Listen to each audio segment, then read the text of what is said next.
ಇರಬೇಕು. ಹೆಂಗ್ ಹೇಳಿ, ನಿಮ್ಮನ್ನ ಬಿಡಕ್ಕಾದ್ರೂ ಆಗುತ್ತಾ? ಹಿಡ್ಕೊಳ್ಳಿ ಮತ್ತೆ.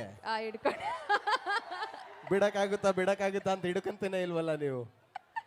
ನವೀನ್ ಅವರೇ, ಸೊ ನೀವು ಈ ಒಂದು ಅದ್ಭುತವಾದ ಕಾರ್ಯಕ್ರಮದಲ್ಲಿ ನಮ್ಮೆಲ್ಲರನ್ನ ಮತ್ತಷ್ಟು ಪವರ್ ತುಂಬಿದೆ ನಿಮ್ಮ ಸುಮಧುರವಾದ ಕಂಠದಿಂದ, ಅದ್ಭುತವಾದ ಗೀತೆಗಳಿಂದ, ಅದ್ರ ಜೊತೆಗೆ ನಮ್ಮ ಹಾಡಿನ ಬಗ್ಗೆ ಮತ್ತು ಈ ಒಂದು ಕಾರ್ಯಕ್ರಮದ ಬಗ್ಗೆ, ಯುವ ಚಿತ್ರಕ್ಕೆ ನಿಮ್ಮ ಒಂದು ವಿಶಸ್ ಪ್ಲೀಸ್. ಇಲ್ಲ, ನಾವು ಸಿಕ್ಕಾಬಟ್ಟೆ ನಾನು ಅಪ್ಪು ಸರ್ ಫ್ಯಾನು. ನಾನು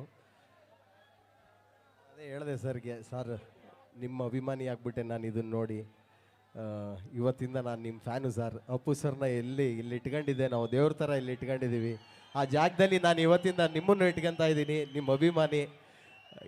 ಸಿಂಗರ್ಗಿಂತ ಹೊರತುಪಡಿಸಿ ನಿಮ್ಮ ಫ್ಯಾನ್ ಅಂತ. ಅವ್ರಿಗೆ ಒಳ್ಳೇದಾಗಬೇಕು.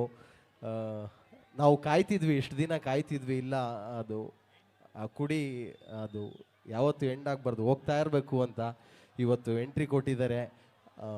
ಒಳ್ಳೇದಾಗಬೇಕು, ಅವ್ರಿಗೆ ಚೆನ್ನಾಗಾಗಬೇಕು. ಇಂಥ ಒಳ್ಳೆ ಕಾರ್ಯಕ್ರಮದಲ್ಲಿ ನಾನಿವತ್ತು ಈ ಲಾಂಚಿಂಗ್ ಪ್ರೋಗ್ರಾಮ್ನಲ್ಲಿ ನನಗೂ 2 ಹಾಡು ಹಾಡೋದಕ್ಕೆ ಅವಕಾಶ ಮಾಡಿಕೊಟ್ಟಿದ್ದಕ್ಕೆ ಇವತ್ತು ನಾನು ಅದೃಷ್ಟವಂತ, ಪುಣ್ಯವಂತ. ಯಾವತ್ತು ನೆನಪಿನಲ್ಲಿ ಇಟ್ಕೊಂತೀನಿ. ಸದಾ ಜನಗಳ ಆಶೀರ್ವಾದ ಮತ್ತು ಅಪ್ಪು ಸರ್ ಆಶೀರ್ವಾದ ಎಲ್ಲ ಯಾವಾಗಲೂ ಯುವ ಸರ್ ಮೇಲೆ ಇರಲಿ, ನಮ್ಗಳ ಮೇಲೆ ಇರಲಿ ಅಂತ ಹೇಳ್ಕೊಂತೀನಿ. ಥ್ಯಾಂಕ್ ಯು ಸೋ ಮಚ್ ಈ ಒಂದು ಅವಕಾಶ ಮಾಡಿಕೊಡಿ. ಥ್ಯಾಂಕ್ ಯು ನವೀನ್ ಅವರೇ. ನಿಮ್ಮ ಒಂದು ಅದ್ಭುತವಾದ ಗೀತೆಗಳಿಂದ, ನಿಮ್ಮ ಸುಮಧುರವಾದಂಥ ಕಂಠದಿಂದ ನಮ್ಮ ಕಾರ್ಯಕ್ರಮದ ರಂಗನ್ನ ಮೆರುಗನ್ನ ಹೆಚ್ಚಿಸಿದ್ದೀರಿ. ಧನ್ಯವಾದ. Thank you so much. Thank you. So ಈಗ ಮತ್ತೊಮ್ಮೆ ನಮ್ಮ power star Appu sir fans ಎಲ್ಲ ರೆಡಿನಾ?